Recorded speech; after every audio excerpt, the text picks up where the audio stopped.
Bismillahirrahmanirrahim. Assalamualaikum warahmatullahi wabarakatuh. Perkenalkan, nama saya Nur Arifni Taufika dan rekan saya Nura Fatimah. Kami akan coba mempresentasikan tentang praktik keuangan komunal. Praktik keuangan komunal ini merujuk pada sistem pengelolaan keuangan yang dilakukan secara kolektif oleh suatu kelompok masyarakat. Lalu uang yang terkumpul akan digunakan oleh para anggota untuk memenuhi kebutuhan ekonominya. Praktik ini biasanya berbasis solidaritas, kepercayaan, dan partisipasi bersama, serta sering ditemukannya di komunitas-komunitas baik di ibu kota, pedesaan, atau kelompok berbasis nilai agama dan adat. Secara definisi, praktik keuangan komunal adalah sistem pengelolaan keuangan yang dilakukan secara kolektif oleh suatu kelompok masyarakat untuk memenuhi kebutuhan ekonomi anggotanya.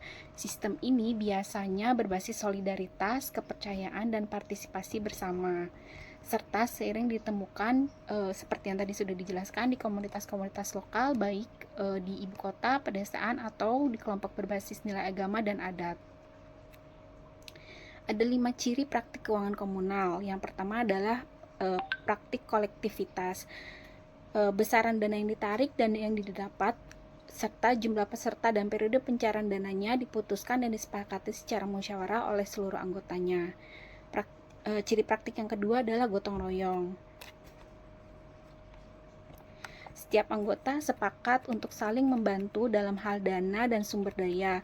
Kesepakatan ini disepakati secara bersama di tahap awal. Ciri yang ketiga adalah berbasis kepercayaan. Kolektif dana dari setiap anggota tidak melibatkan jaminan formal, artinya masing-masing anggota menerapkan sistem kepercayaan yang menjadi dasar utama dalam sistem ini. Ciri yang keempat adalah keadilan sosial.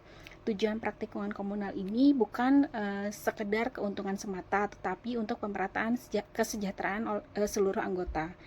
Ciri yang terakhir adalah sistem informal. Sistem informal ini, kelemahan praktik keuangan komunal ini tidak terdaftar resmi seperti lembaga keuangan formal lainnya.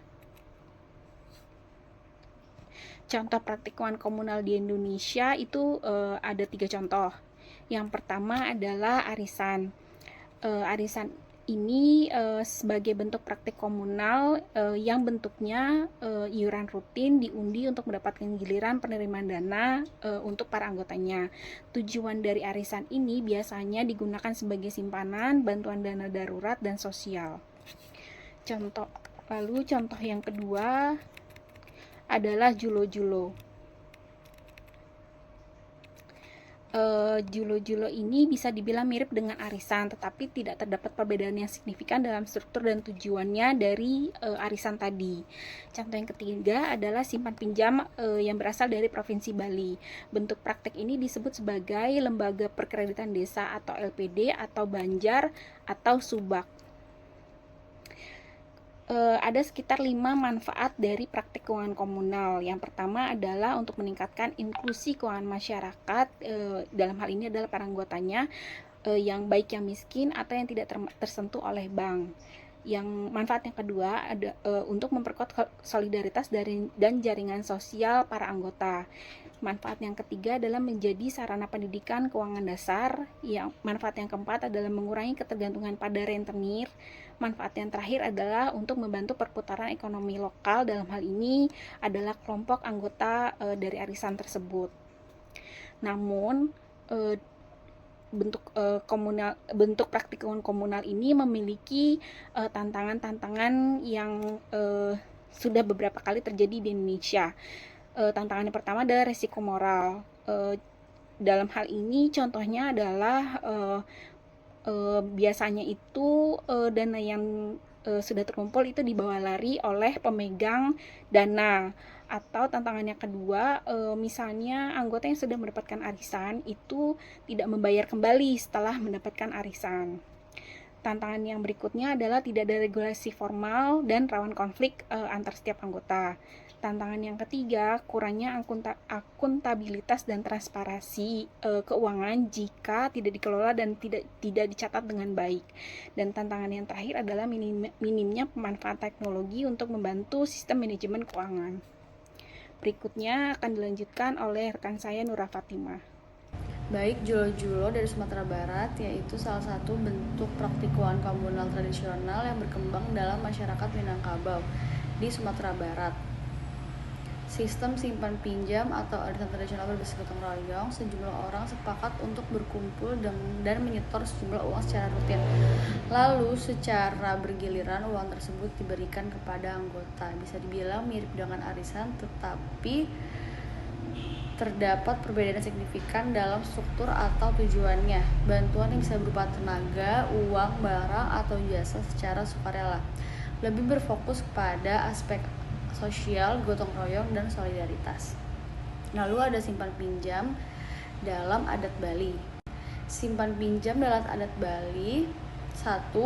Ada lembaga perkreditan desa atau LPD berbasis pada nilai gotong royong, kekurangan dan adat desa.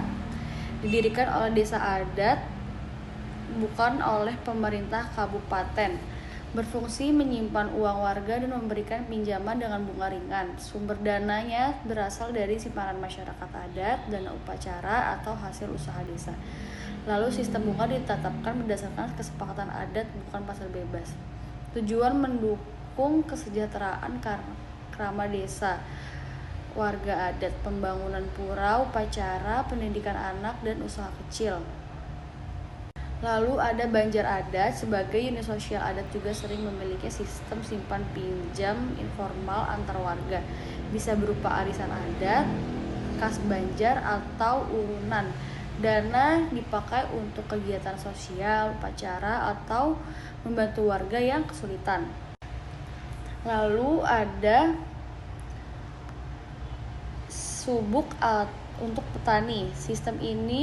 Sistem simpan pinjam yang dilakukan dalam komunitas petani sawah dan digunakan untuk perawatan irigasi, perbaikan saluran air, atau modal tanam.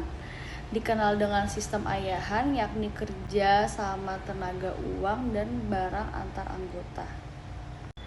Lalu kesimpulannya, praktik keuangan komunal memiliki tujuan yang sama sehingga seluruh anggota atas dasar saling percaya secara bersama-sama mempererat sosial dan komunitas.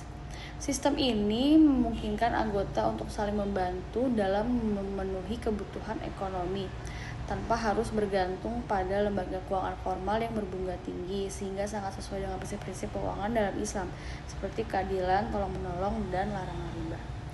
Dan sistem giliran atau pinjaman secara terjadwal antar anggota bergiliran mendapatkan dana yang terkumpul dengan tidak memerlukan jaminan formal. Namun tantangannya beresiko macet dan dalam pembayaran iuran dari anggota yang tidak disiplin, menimbulkan konflik jika aturannya tidak dibuat secara jelas dan tidak dijalankan, serta rentan penyalahgunaan dana jika tidak ada pencatatan yang rapih. Kedepan pemanfaatan teknologi sederhana dan penguatan struktur organisasi dapat meningkatkan efektivitas dan keberlanjutan praktik keuangan komunal ini. Sekian dari kelompok kami. Wassalamualaikum warahmatullahi wabarakatuh.